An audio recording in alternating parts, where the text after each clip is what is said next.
Quem nos traz essa reação global é a nossa correspondente em Washington, Mariana Jangiacomo, que fala com a gente direto da Casa Branca. Mari, boa noite. Oi, Márcio, boa noite a todos. Márcio, uma repercussão global dado o tamanho dessa lista de países que os Estados Unidos acusam de não permitir que as exportações não tenham trabalho escravo, ou seja, de não trabalho forçado, ou seja, de não permitir que as importações sejam feitas, que essas exportações e que entram aqui nos Estados Unidos sejam feitas com trabalho forçado. Então houve uma repercussão e uma repercussão muito dura, com críticas dos países que alegam que essa medida dos Estados Unidos é injustificada e serve apenas como uma justificativa para que o governo americano imponha as tarifas, volte a adotar a sua política tarifária que foi tão forte, teve tanto espaço na política de Donald Trump no primeiro ano do segundo mandato, ou seja, em 2025, e volta agora e volta com ainda mais força. Então, a Comissão Europeia afirmou que essas tarifas propostas pelos Estados Unidos, com base no fracasso em proibir efetivamente importações de produtos fabricados com trabalho forçado, são injustificadas. A China também criticou bastante a medida, dizendo que as acusações de que produtos exportados pela China são fabricados com trabalho forçado são falsas. O Ministério de Relações Exteriores da China afirmou que não existe trabalho forçado no país e que isso está sendo usado como desculpa para uma manipulação política. Agora, fato é, Márcio, como eu vinha dizendo, que essa política tarifária volta a entrar em foco aqui no governo de Donald Trump, uma política que ele tem usado muitas vezes para resolver outros temas que pouco têm a ver com a economia aqui nos Estados Unidos. Então é uma ferramenta que o governo Trump usa para vários motivos aqui nos Estados Unidos. Chamou muita atenção o tarifaço do ano passado e agora essa extensa lista falando de trabalho forçado e ameaçando mais esse percentual adicional de tarifas sobre os produtos importados desses países, incluindo o Brasil. Márcio. Muito obrigado, Mariana Jangiacomo, que volta ainda nessa edição do CNN Prime Time. Aqui no estúdio você já vê nosso analista de internacional, Lorival Santana, para esclarecer esse ponto. Os Estados Unidos alegam trabalho forçado para justificar as tarifas, mas a lista a gente viu inclui países da União Europeia, que já proíbe a importação de produtos que tenham relação com esse trabalho forçado. Qual é o objetivo de Donald Trump com essa lista, então, Lorival? Boa noite.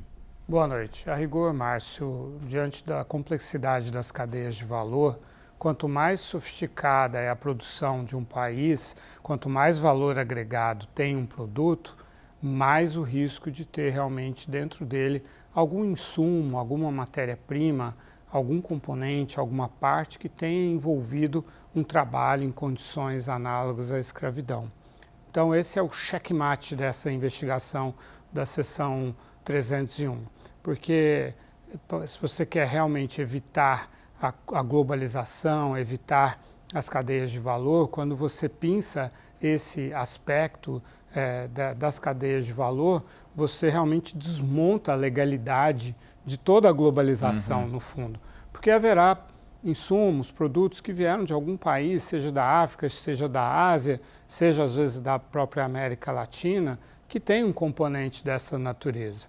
E por isso que a União Europeia ela é atingida, porque ela tem produtos de alto valor agregado que pertencem a uma cadeia de cauda muito longa, que passa por dezenas e dezenas de países. Tem produtos que você sabe que tem toda essa amplitude geográfica, né, para chegar ao produto final, seja na energia, seja em todos os outros insumos e tal.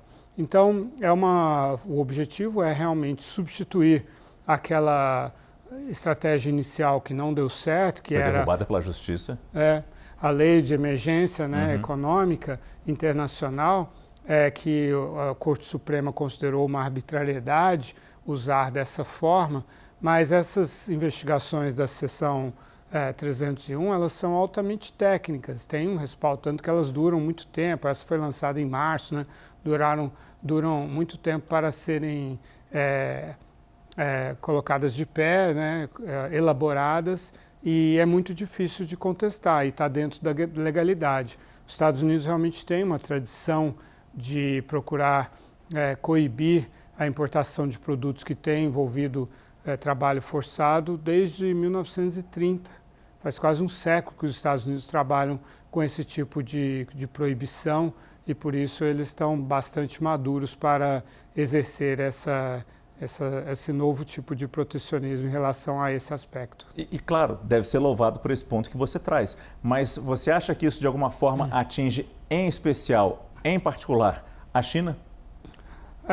Os Estados Unidos têm uma sólida história de proibir a entrada dos produtos que têm mão de obra de Xinjiang, da China, né, dos uigures, porque ali existe realmente aspectos de trabalho forçado, de campos de concentração, os presos que nada mais são do que lutam pela autonomia dos muçulmanos uigures, vão presos e são obrigados a trabalhar, coisas desse tipo. Mas não, realmente é um expediente para elevar as tarifas americanas de forma legal, que é o objetivo do Donald Trump, diminuir as importações, aumentar as exportações, reindustrializar os Estados Unidos, fazer mais produção dentro dos Estados Unidos. Então, todos os mecanismos que forem possíveis, ele vai lançar mão. Não é uma preocupação com o trabalho forçado, é uma preocupação com as importações. Se esse plano vai dar certo ou não de trazer essas indústrias de volta aos Estados Unidos, a gente ainda não sabe. Exato. Muito obrigado, Lorival Santana, que volta também ainda nessa edição do CNN Prime Time.